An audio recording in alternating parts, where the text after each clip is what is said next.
Ladies and gentlemen, boys and girls, good evening and very warm welcome to Indu's Academy of Biology and Medicine and Knowledge Exam Academic and Career Oriented exclusive online learning platform at your doorsteps for every one of the biology student. You all know today in this video, we are going to discuss biology mock practice MCQ, which is for CSER NET LS under category 3 and category 5 participants. Hope you have all solved and ready to discuss the answer over here. And without wasting single minute, let's get started up. Question number 1. Michaelis and Menten derived their equation using which of the following assumption? This question is very easy because we all know that Michaelis-Menten equation or Michaelis-Menten kinetics of enzyme is usually a rate limiting step. So with this very first word, we can eliminate that this is 3 and 4 are not the answers, right? So by elimination process, we know that 3 and 4 are not going to be the answers. Okay. So the option is between 1 and 2 because both are starting with rate limiting step. And we also know that the MM equation is usually a product formation step because Michaelis-Menten kinetics of enzyme or Michaelis-Menten equation is used to predict the rate of product formation in an enzyme reaction, and this has been the process which is used more than a century. So with these two words, now we could understand that rate limiting step and product. So with these two words, it's very easy for us to predict. The answer for the first question is 1. Yes, so this is how we work in an easy manner. Let's discuss question number 2. Question number 2. When bacteria growing at 20 degrees C are warmed at 37 degrees C, yes, it's 37 degrees C, they are most likely to synthesize membrane lipids with more dash. Short chain saturated fatty acids, short chain unsaturated fatty acids, long chain saturated fatty acids, long chain unsaturated fatty acids. Now here again it's very simple to understand. There will be only doubt between short chain unsaturated fatty acids and long chain saturated. Because why? Because we know that a bacteria growing in low temperature of 20 degrees C, yes, shows a higher concentration of short chain unsaturated fatty acids. But again, this short chain unsaturated fatty acids is a condition at 20 degrees C, right? So this is the condition at 20 degrees C. So this is a normal condition. So this cannot be the answer because it's a normal condition. The question over here is, it's warmed at 37 degrees C. Then what could be the changes that is happening within? So when it is going to be warmed at 37 degrees C, now automatically what happens is, the fluid of the plasma membrane, in order to maintain the integrity of the plasma membrane, the cell immediately changes its plasma membrane composition with large number of long high melting point. So when there is a large number of long high melting point, then to maintain the integrity, it is going to change itself towards long chain saturated fatty acids at 37 degrees C. So this is the explanation and this is the answer for this question. So the confusion, if you would have marked the answer to be short chain unsaturated fatty acids, it's wrong because this is only at 20 degrees C. At higher temperature, to maintain the integrity, to change its composition, it becomes long chain saturated fatty acids. Hope I am clear to you all. Moving on to question number 3. During physical exercise, oxygen supply to the active muscles is increased, which has been explained by the following statements. There are 4 statements given and we need to choose the statement which is not correct. Yes, we need to choose a statement which is not correct, or we need to choose the incorrect statement. So before getting into the answer, let's discuss the statement. Let's see which is right and which is wrong. In condition where physical exercise, oxygen supply to the active muscles is increased. Yes? Okay. So statement A, partial pressure of oxygen. Yes, PO2 declines and PCO2 rises in the active muscle. PO2 declines and PCO2 rises in the active muscle. Yes, because our ATP is being used. We are doing the physical exercise. So statement A is right. Okay. Now coming to B. The temperature is increased and the pH is decreased in active muscles. Yes, correct. The temperature is increased. Yes, and pH is decreased in active muscles during physical exercise. This is also correct. Yes. Okay. Now coming to C. 2,3-biphosphoglycerate is decreased in RBC and PO2 rises. Now you can very well understand the second half. We are saying that PO2 rises, and we just discussed that in option A, when you look into here, the PO2 declines, partial pressure of oxygen declines, which we said is right. So definitely PO2 rises is wrong. Okay. Again, this is also wrong because 2,3-bisphosphoglycerate is decreased in RBC is given. Actually, what happens? 2,3-bisphosphoglycerate is not related to any physical change, not biochemical change. It only decreases oxygen affinity to hemoglobin at high altitude.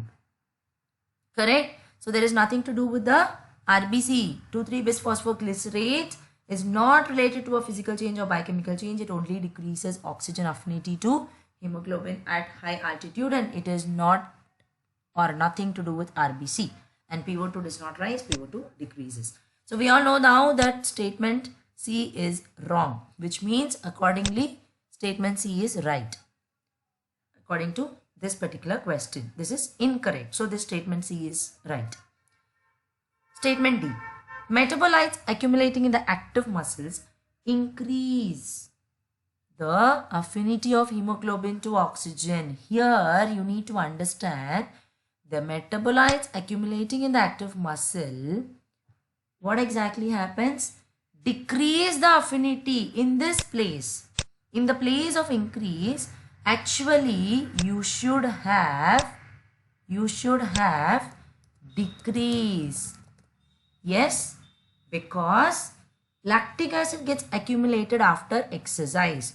Because of the lactic acid accumulation during vigorous exercise, that is the reason the pH decreases. Yes, because of lactic acid accumulation, the pH decreases. And because pH decreases, there is decrease in affinity of hemoglobin to the oxygen. And that is the reason now statement C and statement D are incorrect with respect to the question given below. Now, which is the right answer? Option 4. Because it is given that particular question is given where you have 4 statements and you need to choose the incorrect statement. So we know that with reference to this particular question, A and B are right and C and D are wrong statement. And because C and D are wrong statement, now option 4 has become the right answer for question number 3. Hope I am clear. Let's move on to question number 4. Yes. Out of the list given below, which is the correct order of increasing lipid bilayer permeability? So when you're talking about increasing lipid bilayer permeability, we all know the very key important thumb rule is that smaller the molecule, more soluble in oil, which means smaller the molecule, it is more hydrophobic or non-polar. Yes, and smaller the molecule, more soluble in oil or hydrophobic or non-polar, more rapidly it will diffuse across the cell membrane. मतलब क्या, जितना small molecule है उतना solubility in oil ज़्यादा है, hydrophobic है. Yes, and it's non-polar, उतना it would diffuse across the cell membrane. Okay. So what exactly will happen? The small non-polar molecules such as nitrogen, oxygen, CO2, all that will readily diffuse in cell membrane. Yes. So therefore they rapidly diffuse across them. And small uncharged polar molecules, hydrophilic molecules like water, urea and all those diffuse slowly. Okay, itna theek hai. Now what about ethanol? In all question you have ethanol. Ethanol definitely diffuses readily, but it does not diffuse as quick as the smaller molecules such as oxygen, nitrogen. Yes? So, isme se we understood one thing, that oxygen, nitrogen, CO2, all these are small non-polar molecules which are going to readily diffuse. So, from this statement we can understand, from the very first molecule which is given in all four statements, we can very well understand top priority में क्या होना चाहिए, O2, CO2, N2 are first. Okay. And ethanol also diffuses readily. Yes. Right? So from this we can eliminate. So again, similar to first question where we used elimination process in eliminating 3 and 4, in this question also we can eliminate 2, 3 and 4 because RNA तो सबसे last है and nitrogen is सबसे first है with this rule which we discussed. So from this we can definitely eliminate. And when it comes to water, we can say water, urea are the molecules which are uncharged polar small molecules or which are hydrophilic, which will diffuse slowly. So हमें increasing lipid bilayer permeability के द्वारा, if you look into the option, very simple. Two things. One is the thumb rule, which is for diffusion property. Another one is the elimination process. में very well we could understand the answer for this question is going to be A. Right? Okay. Moving on to question number 5. This is again a very simple question. Yes. Which pump is responsible for initiating muscle contraction through depolarization of muscle cell membrane? We all know that activity where you have acetylcholine which has been passed from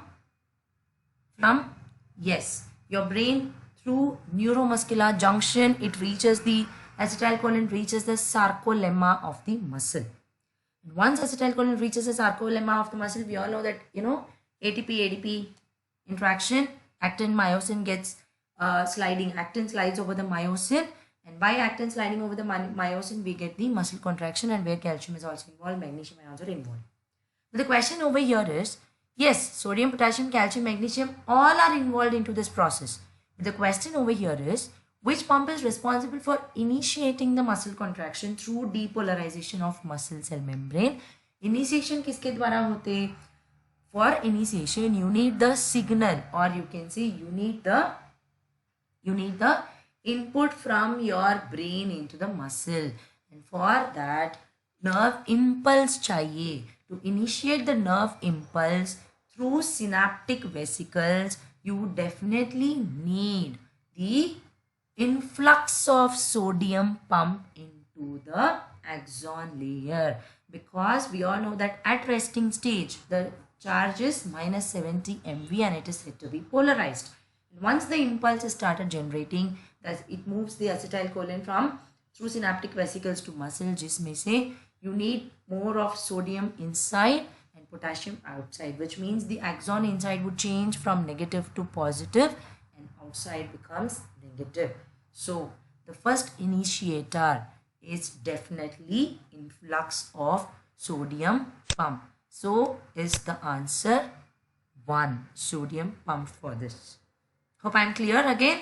Let's move on to question number 6. This is something which doesn't need any explanation at all. The reason is we all know that telomerase is ribonuclear protein, right? So when we say telomerase is ribonuclear protein, and we know the role of telomerase in keeping the telomere intact and replication of telomere, it is RNA protein. So definitely the answer for telomerase being an RNA protein complex, being a ribonuclear protein, definitely the answer for this question is definitely is yes, RNA dependent DNA polymerase. And in addition information, the reverse transcriptase enzyme which is responsible to convert RNA to cDNA is also RNA dependent DNA polymerase. It's a straightforward direct question, very simple question. Moving on to next question, question number 7. Some T lymphocytes respond to antigen stimulation by synthesizing a growth factor that causes T cell proliferation, thereby increasing the response of T lymphocytes, resulting in amplification of the immune response. Question seems very big, seems so confusing, but the answer is very simple. We all know that there are 3 main types of signaling, which is autocrine, paracrine and endocrine. And we know that autocrine signaling is something which will activate or release some factor, and that is in turn going to activate the self component. For example, a molecule A releasing some growth factor, again it is causing amplification of its own component A. So A self-activating through some factor A is autocrine. And within the nucleus localization, if A is releasing some factor and activating B within the nucleus, then it's going to be paracrine. Or A within cytoplasm is going to release some factor and activating B, it is going to be paracrine, right? But A, which is in cytoplasm and it's releasing some factor, and then that is getting into the nucleus and then it is activating a compound B in nucleus, then it is going to be endocrine signaling. So with this simple concept, we know that they are T lymphocytes synthesizing something, and again these T lymphocytes are again activating their own T lymphocytes and eliciting immune response. So definitely this is going to be autocrine signaling. Yes, hope things are fine till now, and it's getting way simpler and much easier. So is why the question number 8 as well. Very easy question. This is a very straightforward direct question. Release of intracellular calcium is due to activation of inositol triphosphate receptor. This is again the most simple question which you can find under biochemistry, because this is a straightforward direct question which is asked from the book. And intracellular calcium ions are released only by activation of IP3 receptors. Yes?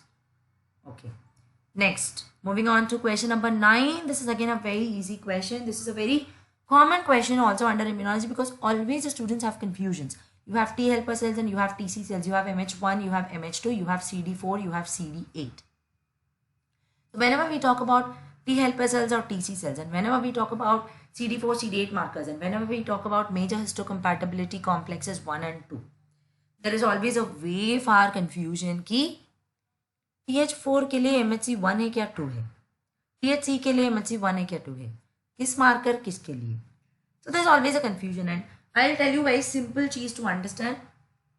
When we talk about T cells, we know that there are 4 types of T cells: T helper cells, TC cells, memory T cells and suppressor T cells. But major thing kya? T helper cells and TC cells, right? So first thing, when it comes to T cell subtypes, first thing that comes to our mind is T helper cells, right?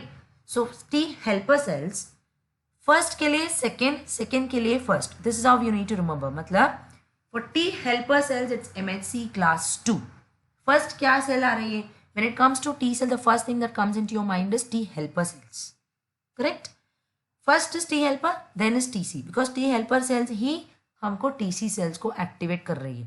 Whether it is going to be a cell mediated immunity or it is going to be a humoral immunity, whether the killing mechanism is going to be through cytotoxic T cells or through B cells, it is decided by whom?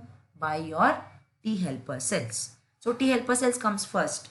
So T helper cells जो पहले आ रही है उसके लिए MHC class 2. T helper MHC class 2. TC cells MHC class 1. This is a simple thing. When it comes to CD4 and CD8 marker, it's direct relevance. CD4 is for TH and CD8 is for TC. So when it comes to marker, 1-1 match. When it comes to MHC, 1 and 2. So with this rule, when we talk about T helper cells, CD4 marker, MHC class 2. So TC cells, CD8 marker, MHC class 1. With this, the option 4 is the right answer for question number 9. Hope you will remember and you can never forget this in your lifetime. Okay. Yet another very simple question about vaccines. We all know there are different types of vaccines, starting from your traditional first generation, second generation vaccines, say your recombinant vaccines, subunit vaccines, DNA vaccines, and all those types of vaccines. Yes. So let's discuss the answer first, and then let's discuss the other types of vaccines for a quick revision. The tetanus vaccine given to human in the case of a deep cut is a simple toxoid vaccine is the right answer for this, and let's discuss why the answer is toxoid vaccine. Whether it is tetanus vaccine or diphtheria vaccine. Yes, tetanus or diphtheria, the answer is toxoid vaccine. Why it is toxoid vaccine? Because we all know Toxoid vaccine is a type of vaccine which is made from the toxin or the poison itself. It's made harmless, and then from that we work on to get, or it elicit the immune response against the toxin. Now when you talk about the subunit vaccine, then it's subunit vaccines are those protein or a group of components of a pathogen which elicit immune response. When you talk about recombinant vaccines, we all know recombinant vaccines are produced through recombinant DNA technology, where insert of DNA encoding DNA which is encoded with a bacterial surface protein, and that is being inserted through recombinant DNA technology process, and then they are induced to stimulate immune response into the mammalian cells. And when we talk about DNA vaccines, it's straightforward. Like DNA vaccines are produced by the technique for protecting against diseases by injecting directly through genetically engineered plasmids. Correct? So now with this we can understand either the tetanus vaccine or diphtheria vaccine. It's going to be example of toxoid vaccine. Great. So hope you're all following. Let's move on quickly to question number 11. Very simple. Which one of the following chemical is a DNA intercalator? I hope every one of you would have got the right answer, because we are all working in lab. It's a very common question that we learn. Yes? Right. Acridine orange is acting as a DNA intercalator. Which is very simple, straightforward question again. But what is a DNA intercalator? What exactly it does? It's capable of, intercalation, like, fitting itself between the nucleic acid base pairs. Yes, so acridine orange is an example of DNA intercalator. Right? Very simple question, and which is again a straightforward question. Done. Question number 12. A mechanism that can cause a gene to move from one linkage group to another. Yes, very simple. We all know the answer now for this. Crossing over, we know what is crossing over, we know what is inversion, we know what is duplication, we know what is translocation. चारों की definition यदि पता चला, answering this question doesn't even take 10 seconds, right? So hope you have guessed the answer. Mechanism that causes a gene to move from one linkage group to another is called translocation. What is translocation? Changing location or position. From the name you have the answer. Translocation means changing location or position. So now here we are saying the gene is moving from one linkage group to another linkage group, which means it is changing its position. Right? Yes. Okay. What is crossing over? We all know what is crossing over. During the process of meiosis, exchange of chromosomal segments takes place in non-sister chromatids during the production of gametes in meiosis, and that is called crossing over. Right? Okay. Now let's also discuss the other two. What is there? Inversion and duplication. What is inversion? Very simple. Act of inverting something. From the name we have the act of inverting something. And what are that we are going to invert? Inversion is a step which is involved in your step of mutation. Right? Inversion is a very important step of chromosomal aberration. We also get that in terms of mutation, right? So because it occurs when a single chromosome undergoes the breakage and rearrangement, always in mutation we have in chromosomal derangement, we always have the process of inversion. Yes? Okay. And finally, what is left over here is duplication. Duplication again. From the name, we know what is duplication, right? Double.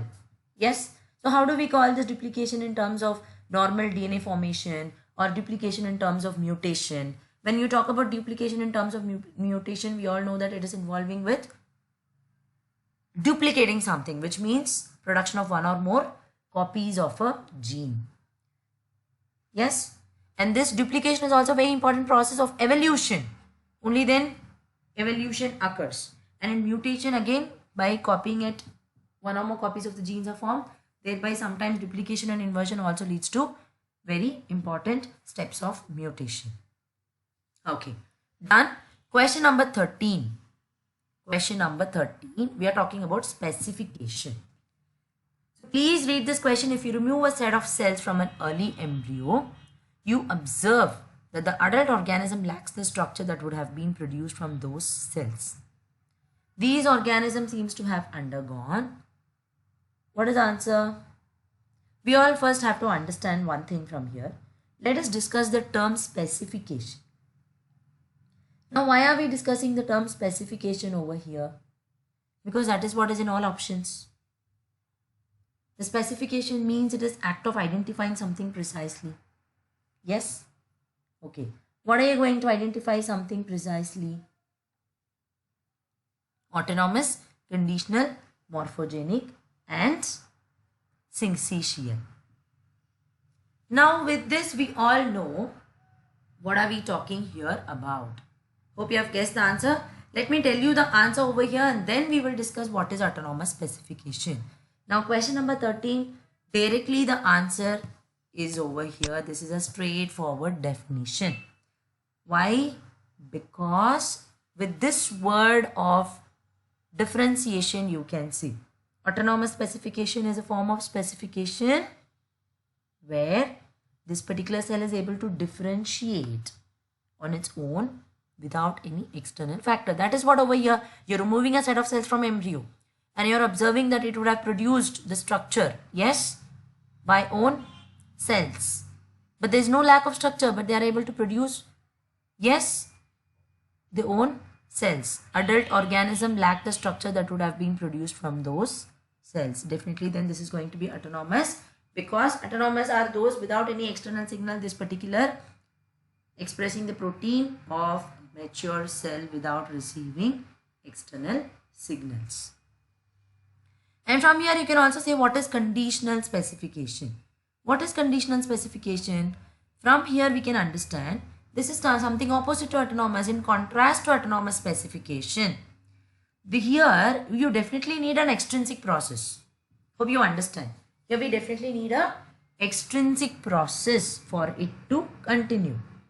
Thereby you need to have neighboring cells to react with it.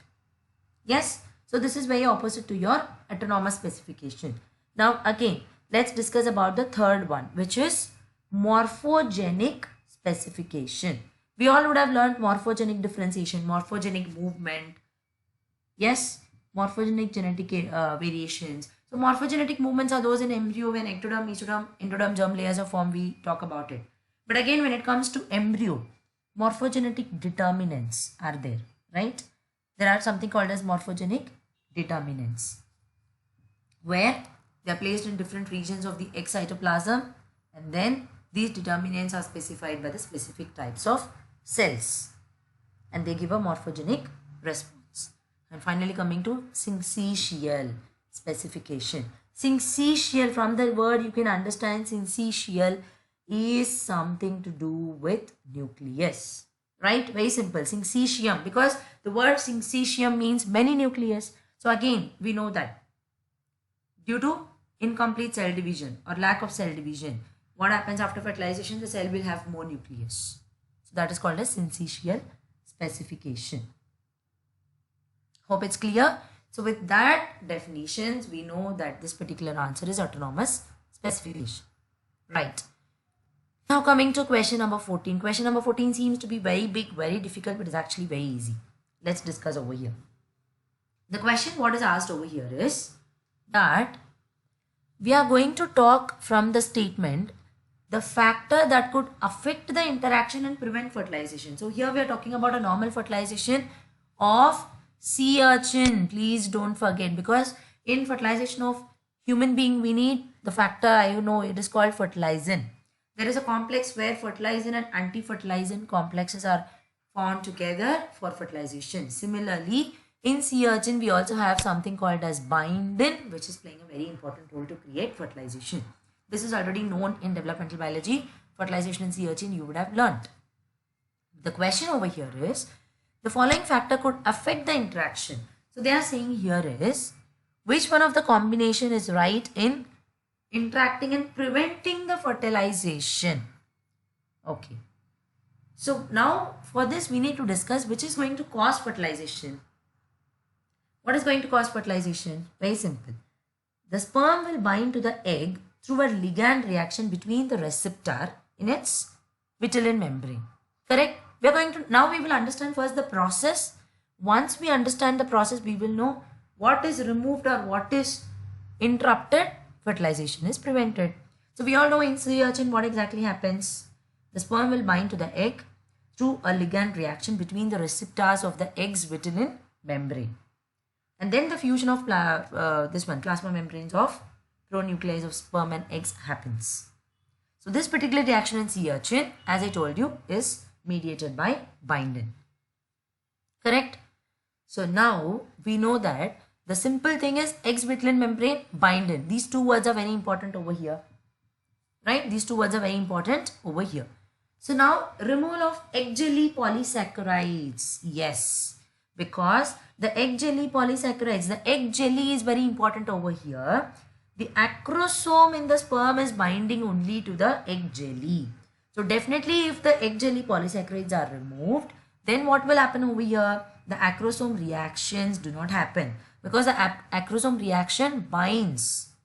Yes, acrosome reactions binds only into the egg jelly and then releases the sperm into the egg jelly, which will carry out the reaction fertilization through the enzyme bindin. So definitely we know that if egg jelly polysaccharides are removed, then there will be no binding of acrosome reactions and sperm cannot be released into the egg. Right? So yes, A is right because removal of egg jelly polysaccharides will prevent fertilization. Okay. So let's discuss about B. Removal of binding receptors on the egg vitelline membrane. Yes, because that again we discussed the process that egg vitelline membrane has something called as binding receptor, and then we just discussed that through this particular ligand receptor reaction in the egg vitelline membrane, the fusion happens by bindin. So again, when you're going to remove the binding receptors of egg vitelline membrane, then the mediated reaction of this fusion of sperm and egg is interrupted because of no binding receptor in egg vitelline membrane, which is very similar to the fertilizing anti-fertilizing complex that is formed in human being. Okay, so A is the right statement because of this, B is the right statement because of this, the interaction is affected and fertilization is prevented. Let's talk about C. Removal of binding receptor from the egg jelly. The binding receptor is not in egg jelly. The binding receptor is present in the vitelline membrane. Egg jelly has just polysaccharide. So the statement itself is wrong. So C is not the right answer. Again, removal of binding receptor from a single cluster on the vitelline membrane. The binding receptor doesn't have any single clusters or any clusters from the vitelline membrane. They are just the receptor which are present in the as such on the vitelline membrane. So C and D are not the right answer, and it has no role to prevent fertilization. So answer is 3, A and B. These two, when it is removed, then the interaction and fertilization of sea urchin is prevented. Yes. Quickly moving on to question number 15, the most very easy question, and this particular question is asked n number of times in previous CSIR net question. The pluripotence of inner cell mass in mammals is maintained by a core of 3 transcription factors, namely OCT4, SOX2 and NANOG. We all know what are embryonic stem cells. We all know that we have different types of potency. Totipotent, which is like a complete giving rise to a full organism, which is like zygote. And then the zygote develops into morula. Morula develops into inner cell mass. The inner cell mass is the blastocyst stage of the embryo. And at this particular stage, the implantation inside the uterine wall happens. And once the inner cell mass is implanted into the uterine wall, then the triploblastic germ layer develops. And it forms ectoderm, endoderm, mesodermal germ layers. And we also know that Shinya Yamanaka recently got his Nobel Prize for discovering the great induced pluripotent stem cells, because embryonic stem cells are, though being pluripotent, they have a lot of side effects and they have a lot of issues of teratoma formation, ethical issues, rejection and all those to be treated for stem cell therapy. And so Shinya Yamanaka came out with induced pluripotent stem cell, and he developed this with a non-pluripotent to pluripotent property by reprogramming the very core pluripotent markers such as OCT4, SOX2 and NANOG. So it's a very simple yet important question asked n number of times in many previous CSIR exam. Question number 16. You need to, this is very simple question, you need to understand all rules along with Lebig's rule, Cope's rule, Glauger's rule, Bergman's rule. You should also understand Allen's rule and all rules because it's very important. Now we will only discuss Bergman's rule over here. Individual with greater mass have a smaller surface area to volume ratio, which helps in to conserve heat. And this is known as, from here we know this is Bergman's rule, because when we discuss Bergman's rule, you can understand according to the external temperature, hot or cold, according to the external temperature, the ratio of body surface to weight changes, which means the Bergman rule says that at colder temperature, the body becomes more, the surface volume ratio becomes more, which means it becomes bulkier. And at warm temperature, the body becomes less bulkier. So definitely the body surface ratio in warm-blooded animal changes according to the weight. And that is what this refers to, this particular definition. And so this is very apt to Bergman's rule. And it's very important for you all to understand the other rules. It's a direct definition. So please ensure that you learn the definitions of all rules. You will not find any difficulty in answering such questions, which is self-explanatory and no explanations are needed.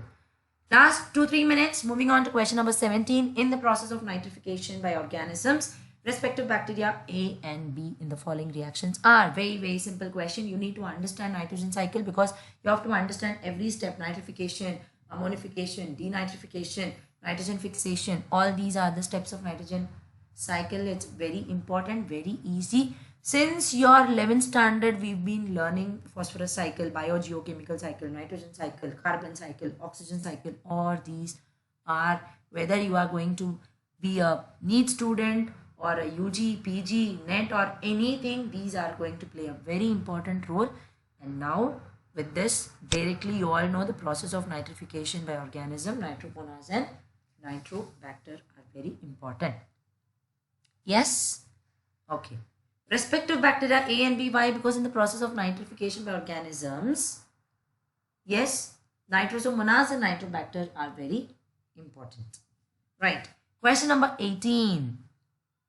Which one of the following function is not served by the plasma protein? Okay. So we all know what are the functions of plasma. This is a very simple question because when you understand the functions of plasma protein, then you will know which is not the function of plasma protein. So what are the different plasma proteins, like, albumin, globulin, fibrinogen, prothrombin, all these are plasma proteins. And we understand the functions. Blood clotting, of course, is a function of plasma protein because blood clotting is carried by prothrombin. Yes, fibrinogen, prothrombin helps in blood clotting. So it is the function of plasma protein. So it is a function. Oxygen transport. Okay, let's keep a pause over here.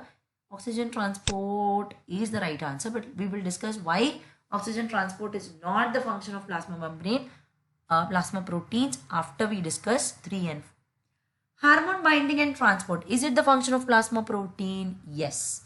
If so, who is going to do this function? Hormone binding and transport are the function of plasma proteins which are carried by albumin. Yes. Is it true? Alpha globulin, beta globulin, all the globulin components. Not only hormone transport, hormone binding, even enzymes. So transport of hormones and enzymes are carried out by the globulin, alpha globulin, beta globulin, which is again immunoglobulins are one of the plasma proteins. So C3 is also the function.